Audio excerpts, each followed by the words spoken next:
je revis depuis que je suis en couple avec toi. Tu es vraiment une femme extraordinaire. Merci mon homme, moi aussi je suis tellement comblé de t'avoir rencontré. Tu sais chérie, je suis très content de t'avoir comme épouse. De même que moi. Tu sais, la première fois que nos yeux se sont croisés, j'avais su immédiatement que tu serais mon épouse. Car tu étais très belle de figure et de taille. De toute ma vie, je n'avais jamais rencontré une femme aussi belle et attirante comme toi.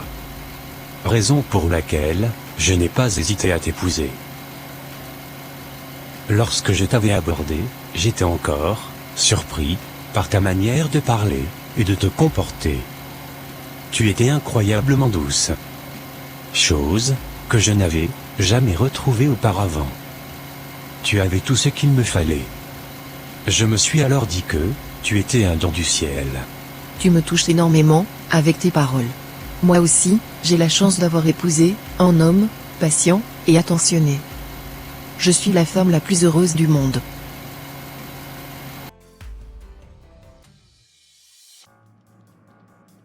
Chérie, passe une bonne journée, et à ce soir. D'accord. À ce soir.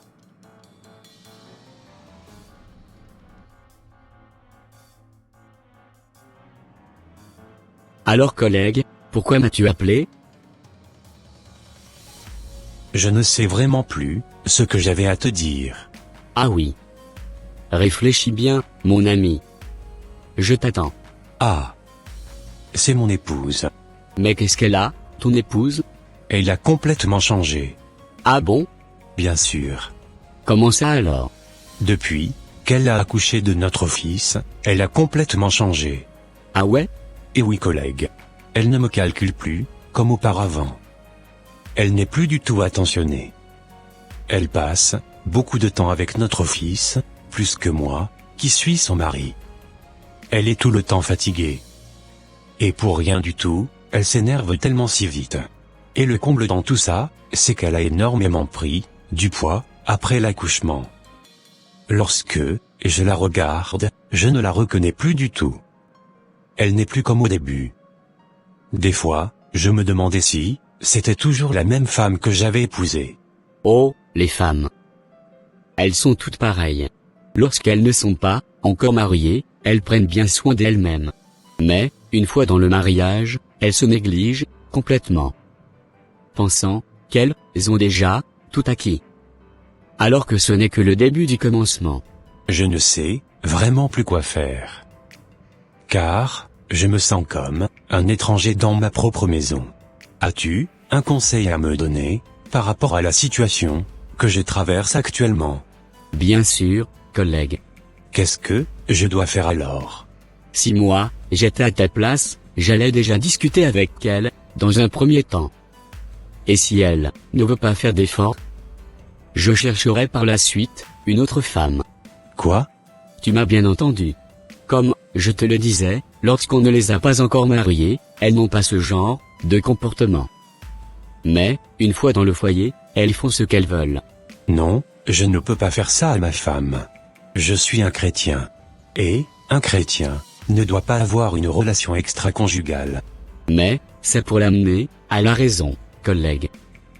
Car, lorsque tu commenceras une autre relation, et qu'elle se rendra compte de ton acte, cela la fera un électrochoc. Ce qui la permettra de s'améliorer, afin de sauver son foyer.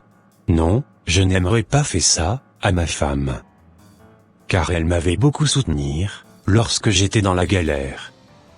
Raison pour laquelle je n'aimerais pas la décevoir sur ce point. Mais d'un autre côté, ce qu'elle est devenue aujourd'hui me dérange beaucoup. La solution est juste devant toi. Si tu appliques mon conseil, tu ne seras pas déçu. Bon. Je vais y réfléchir.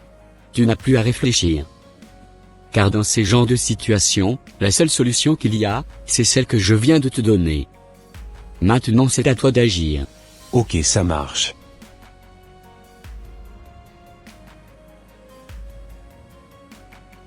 Merci pour ton conseil. De rien.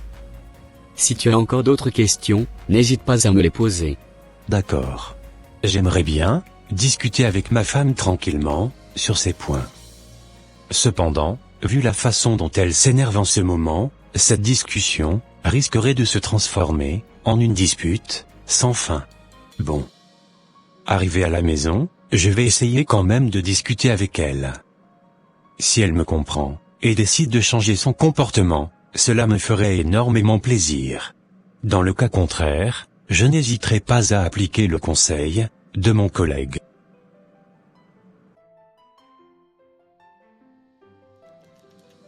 As-tu fini de classer les dossiers que je t'avais demandé? Non. Pas encore. S'il te plaît, dépêche-toi. Car j'en aurai besoin tout à l'heure. Ok. Ça marche. Waouh, comme elle est belle cette femme. Si et seulement si, ma femme pouvait redevenir comme elle était lorsque je l'avais connue, cela me ferait beaucoup plaisir.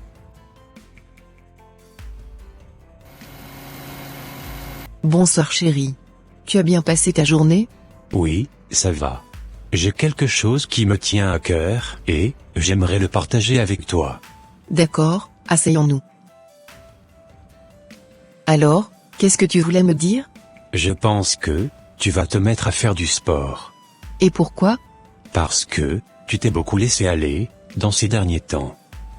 N'as-tu pas remarqué toi-même? Tu n'es plus fine comme avant. Tu as pris du poids. Chose qui me dérange un peu aujourd'hui. En plus de cela, tu passes trop de temps avec notre fils, et tu ne me calcules plus du tout. C'était comme si je n'existais plus pour toi dans la maison. Vraiment parfois, je me sens comme un étranger dans ma propre maison. Tu ne prends plus aussi soin de toi comme auparavant. Tu veux dire quoi par là? En fait, tu ne m'attires plus. Ah bon? Lorsque j'étais en train de prendre du poids, tu ne m'avais rien dit. Et c'est aujourd'hui que tu oses me balancer à la figure, que je dois faire du sport? Ou c'est parce que tu as trouvé une autre femme, que tu me parles ainsi, non? Tu penses que c'est aussi facile pour moi, de garder l'enfant toute seule? Ce n'est pas facile, pour moi non plus. Normalement, c'est moi qui devais te faire des reproches. Car moi aussi, j'ai aussi besoin d'attention. Tu me laissais toute seule à la maison avec l'enfant, et je commençais à être fatiguée. Mais, il faut que j'aille travailler, quand même. À chaque fois, c'est toi-même qui me disais d'aller m'occuper de l'enfant, lorsqu'il commençait par pleurer. Soi-disant que, tu ne supportais pas du tout les pleurs de bébé. Et maintenant? Tu viens me dire que, je passe énormément de temps avec lui. Vraiment, je ne te comprends plus. Mais, c'est la vérité que je te dis. Moi non plus, je ne te mens pas. Normalement tu ne devrais même pas te mettre dans cet état.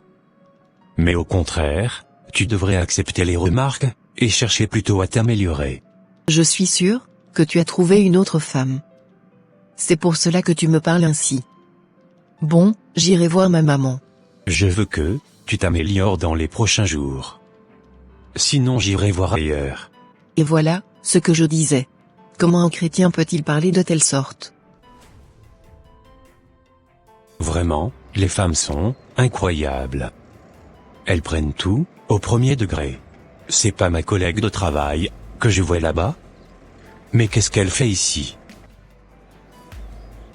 Mais, qu'est-ce que tu fais ici? Ma collègue. Je suis allé voir une amie. Et toi? J'étais sorti de chez moi pour aller prendre un peu d'air. Ah bon? Tu es sûr que ça va? Pas trop mais bon ça va aller. Si tu veux bien m'accompagner, je t'invite à dîner avec moi, au resto du coin. Avec plaisir.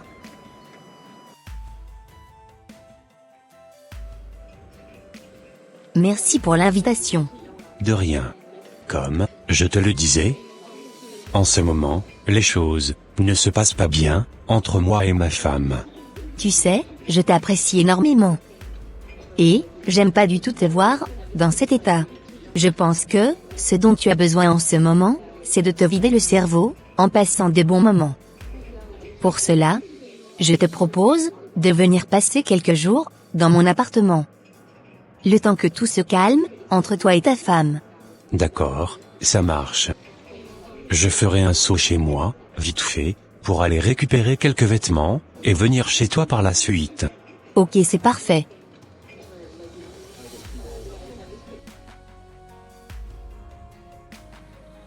Alors collègue, depuis que j'ai été affecté, sur un autre site, je ne sais plus où, tu en es, avec ta femme. Comment ça va, avec elle aujourd'hui? J'avais suivi ton conseil. Du coup, actuellement, je me suis mis en couple, avec la petite de l'entreprise. En attendant, que ma femme se décide, et se prenne en charge. Ah d'accord. Et ta femme, elle le sait? Elle, soupçonne des choses. Par contre, je ne lui ai rien confirmé. Bon, je vais te laisser. D'accord, à plus. À plus. J'espère que sa femme est à la maison. Elle saura toute la vérité aujourd'hui, à propos de son mari. Bonsoir madame. Bonsoir monsieur. Si vous êtes venir voir, mon mari, je vous signale qu'il n'est pas encore rentré du boulot. Je l'ai déjà rencontré. Et, pourquoi êtes-vous ici alors? Si, je viens vous voir, aujourd'hui, c'est pour vous dire que, votre mari vous trompe, avec une de nos collègues. Ah bon? Et oui. Je ne sais même pas, comment on peut avoir, une si belle femme à la maison, et faire tous ces désordres. Il est en train de vous faire souffrir pour rien. Je pense que, ce monsieur ne vous mérite pas, du tout. Je vous admire énormément. Si vous voulez, je pourrais vous rendre heureuse, car, moi j'aime, les femmes, qui sont fortes de corpulence. Excusez-moi monsieur. Mais je ne pourrai pas discuter plus longtemps avec vous. Car, je suis une femme mariée. Bonne journée à vous. Au revoir. Madame, ne prenez pas mal ce que je viens de vous dire. Non, je le prends pas mal. Merci pour ces informations en tout cas. De rien. C'est incroyable. L'ami de mon mari me drague devant notre propre maison. Ce n'est pas parce que mon mari fait du désordre que moi aussi, je vais le suivre dans ses besognes. Je suis un enfant de Dieu, et de surcroît je suis une femme mariée. J'irai voir ma mère pour lui présenter la situation, afin qu'elle puisse me donner quelques conseils.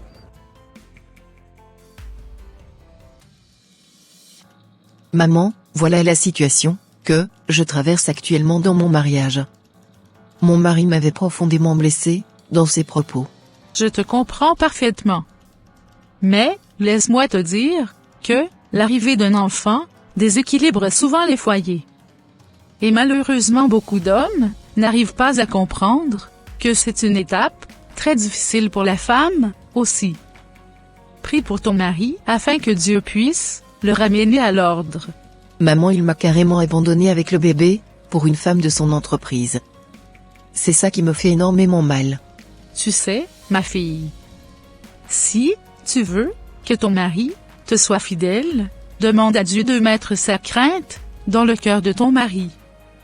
Comme ça, je t'assure, ma fille, qu'il ne te trompera plus. Mais maman, il est aussi chrétien. Il connaît la parole de Dieu. Et il enseigne, même les jeunes frères à l'assemblée. Ce n'est pas parce que les gens sont chrétiens et qu'ils prêchent la parole de Dieu qu'ils ont forcément la crainte de Dieu en eux. Maman, j'ai le cœur brisé. Je ne sais vraiment pas si je pourrais lui pardonner. Car, il m'a fait tellement de mal. À cause de lui, je n'arrive même plus à prier. Il est en train de détruire ma foi en Dieu. Ma fille, garde ton cœur plus que toute autre chose. Car de lui viennent les sources de la vie. Que personne ne détruit la relation que tu as avec ton Dieu. À partir d'aujourd'hui, reprends ta vie de prière en main. Demande à Dieu de guérir toutes les blessures que ton mari t'avait causées. Et attache-toi encore beaucoup plus à Dieu. Pardonne à ton mari. Comme ça, tu seras libre dans ton corps et Dieu exaucera ta prière. De là, tu garderas ton calme et tu verras comment Dieu agira puissamment dans ta vie, ma fille. N'oublie pas aussi de demander à Dieu de te remplir de son amour, car l'amour couvre une multitude de péchés. Et pour la perte de poids, essaye de contrôler ta nourriture et de faire du sport par la suite. Dis-toi que cela fera énormément de bien pour ton être et pour ta santé. Merci maman, pour ces merveilleux conseils que tu viens de me donner. À partir de maintenant, je reprendrai ma vie de prière en main. Et, je ne permettrai plus à personne, de venir détruire ma relation avec Dieu. Car il n'y a que lui seul, qui pourra guérir mes blessures. Il est un bon papa. Et, il ne trahit jamais. Tu as tout compris, ma fille. Retourne chez toi et que le Seigneur t'aide. Amen. C'est incroyable. Cette petite fille m'a prise pour sa serpillière. Depuis que je suis avec elle, c'est toujours moi qui fais les tâches ménagères de la maison. Alors que dans ma propre maison, je n'avais jamais touché à l'aspirateur. Aujourd'hui je vais rien toucher, car je commence vraiment à en avoir marre. J'irai voir mon père dans sa boutique, afin d'écouter ce qu'il avait à me dire.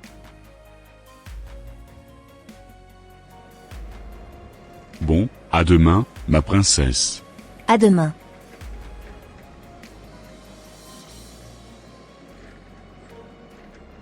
Qui je vois comme ça?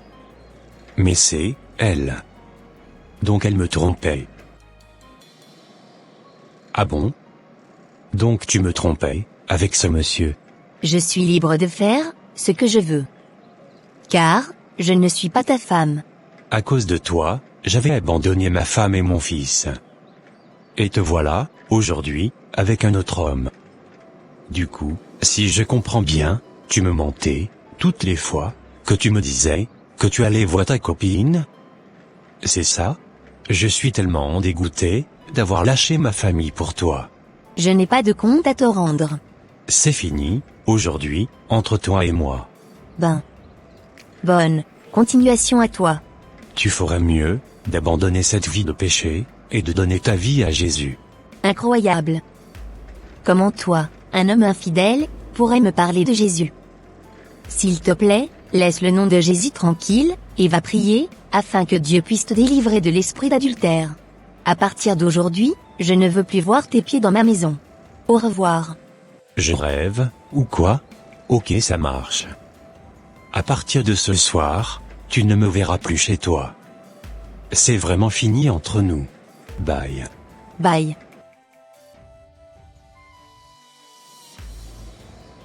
Salut papa. Salut.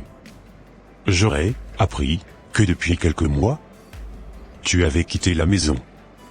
Soi-disant que ta femme avait pris du poids et qu'elle ne t'attirait plus. Et aussi qu'elle consacrait plus de temps à votre bébé qu'à toi. Donc, c'est à cause de cette fille que tu avais abandonné ta femme et ton fils? Oui, papa, c'est la vérité. Laisse-moi te dire que ce que tu as fait est très grave. Oui, papa. Je le sais. Non, fiston. Tu ne le sais pas. Comment toi, un chrétien, pourrait agir de la sorte? La jeune fille que tu vois aujourd'hui, épouse-la. Et au fil des temps tu me diras si elle est différente de ta femme. Au lieu d'aider ta femme, qui venait d'accoucher, à prendre soin d'elle, et à la motiver, à perdre ses kilos de grossesse, tu as préféré la laisser seule avec le petit garçon. Je ne savais pas que tu étais si cruel, jusqu'à ce point. Comment un chrétien peut agir de la sorte, à l'égard de sa femme? Papa, je suis désolé. Ce n'est pas à moi que tu devrais présenter tes excuses, mais à ta femme. Comment tu peux faire cela, fiston? C'est moi qui te l'ai appris à traiter les femmes de cette manière, comme ça. La femme n'est pas comme une orange, et que, après l'avoir pressée, on la jette à la poubelle. Tu dois savoir qu'elle a le même sang qui coule aussi dans tes veines. Du coup, tu dois bien prendre soin d'elle, comme si elle était ta chair. Tu dois respecter ta femme, fiston. Car, elle a porté en son sein, durant 9 mois, le fruit de vos entrailles. Elle mérite que tu la couronnes de gloire et de joie. Franchement, ressaisis-toi vite, et ne te perds pas sur le chemin de la perdition. Car si tu continues ainsi, où iras-tu? Après cette vie terrestre, éphémère et passagère. Fiston, il faut que tu saches aussi qu'on ne se marie pas juste pour le physique de la femme. Car lorsqu'elle commencera par faire des enfants. Naturellement, son corps changera, et tu ne pourras plus retrouver celle que tu avais mariée, sans enfant. Sache aussi que, l'arrivée d'un enfant au sein du couple, déséquilibre pour un moment, la relation mari et femme. Pendant ce temps, c'est à l'homme de s'investir, dans les tâches quotidiennes, en aidant sa femme à bien garder le bébé, afin que les charges de la maison, ne reviennent pas à elle seule. Sinon, elle sera de plus en plus fatiguée, nerveuse, et distante envers toi, qui es son mari. Papa, je regrette vraiment mon comportement. Je ne sais, même pas, si ma femme pourra me pardonner. Je sais que, tu t'es marié à une bonne femme. Va, et présente-lui tes excuses. Et ne répète plus jamais, ce genre de choses. Sinon, tu risqueras de la perdre pour toujours. D'accord papa, j'ai compris. J'irai la chercher, à sa sortie du boulot, afin de lui présenter mes excuses. Vas-y fiston. Et que le Seigneur t'accompagne. Amen. Et ta journée, cela s'est bien déroulé? Ça va. Ma chérie, tu ne me parles même pas. Qu'est-ce que tu veux que je te dise? Tu sais, j'ai réservé une table, dans un bon resto. Pour nous deux. D'accord.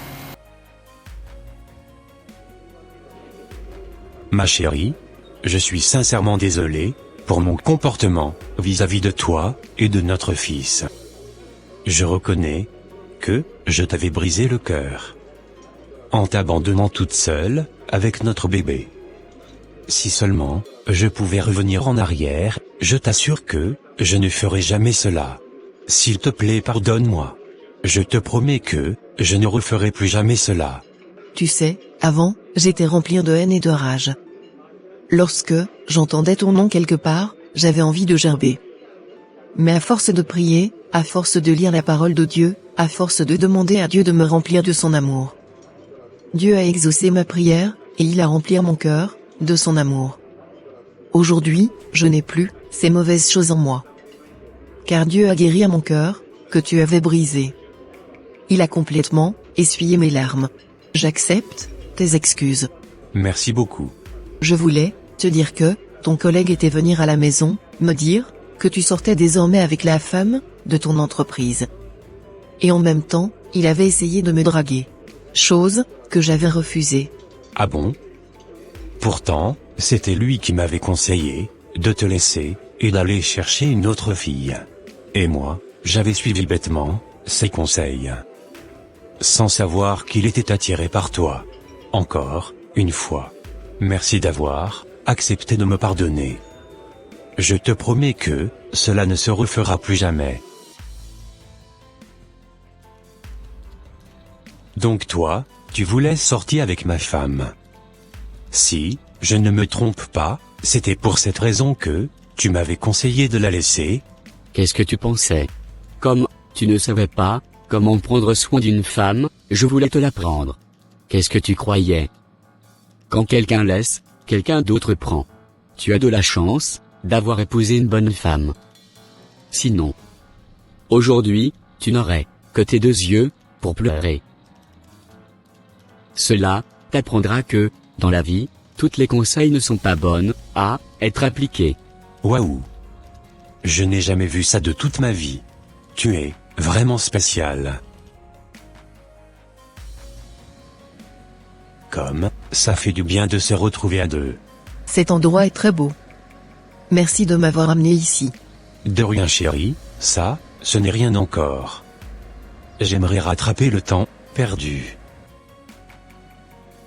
Je tenais à te remercier. Car, grâce à toi, j'ai pu retrouver ma forme habituelle.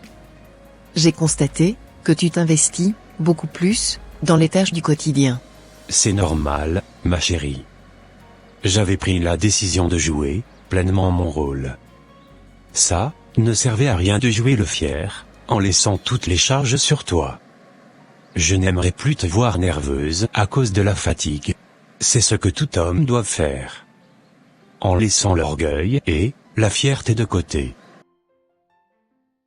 Je me rends aujourd'hui compte de la grâce que Dieu m'avait fait, de t'avoir, comme épouse.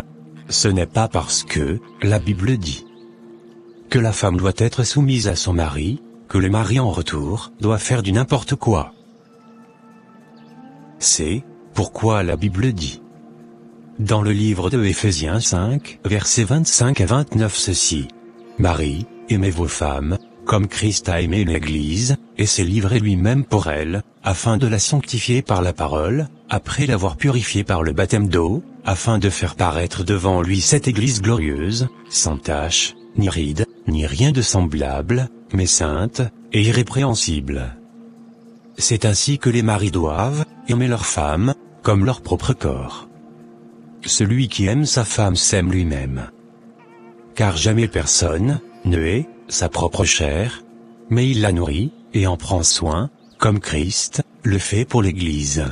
Parce que nous sommes membres de son corps. Je rends infiniment gloire à Dieu. Car il m'a délivré de l'adultère. Et aujourd'hui, la crainte de Dieu est en moi. Et tout cela, c'est grâce à toi, ma femme, qui n'avait pas arrêté de prier pour moi, quand je me vautrais dans l'adultère. Que Dieu remplisse le cœur de toutes les femmes, qui traversent cette sale période, dans leur mariage, en remplissant leur cœur de son amour. Afin qu'elles aient la capacité de prier pour leur mari, infidèle. C'est au nom de Jésus-Christ de Nazareth que j'ai ainsi prié. Amen. Amen. Louez l'Éternel. Louez Dieu dans son sanctuaire. Louez-le, dans l'étendue, où éclate sa puissance. Louez-le, pour ses hauts faits. Louez-le, selon l'immensité de sa grandeur. Louez-le, au son de la trompette. Louez-le, avec le luth, et la harpe. Je bénirai l'Éternel en tout temps, sa louange sera toujours dans ma bouche. Dieu saint. Je te remercie, de tout mon cœur. Oui, je veux dire merci au Seigneur, sans oublier un seul de ses bienfaits. C'est lui qui pardonne toutes mes fautes, et guérit toutes mes maladies. Il arrache ma vie à la tombe, il me couvre d'amour et de tendresse. Il remplit de bienfaits mes vieux jours. Il me donne une nouvelle jeunesse, et j'ai la force de l'aigle qui s'envole. Le Seigneur rend des jugements justes, il fait justice aux gens, sans défense. Il a découvert ses projets à Moïse, et ses grandes actions, au peuple d'Israël. Le Seigneur est rempli de tendresse et de pitié, il est patient et plein d'amour. Il ne fait pas, sans arrêt des reproches, sa colère ne dure pas toujours. Il ne tient pas compte de nos péchés, il ne nous punit pas, comme nous le méritons. Son amour pour ceux qui le respectent est immense, immense comme le ciel, au-dessus de la terre. Comme le soleil levant est loin du soleil couchant, il mène aux fautes très loin de nous. Comme un père aime ses enfants, le Seigneur aime avec tendresse ceux qui le respectent. Il sait bien de quoi nous sommes faits, il se souvient que c'est d'un peu de poussière. Et voilà mes frères et sœurs, ça sera tout pour cette vidéo. Si cette vidéo vous a plu, n'hésitez pas de mettre un j'aime, de la commenter, et de la partager à votre entourage, afin qu'une seule âme soit sauvée et restaurée. Et s'il vous plaît, n'oubliez pas de vous abonner à la chaîne, Les Ateliers d'André pour ne rater aucune de nos prochaines vidéos. Que Dieu vous bénisse et vous protège. Votre sœur Pélagie. Et votre frère André.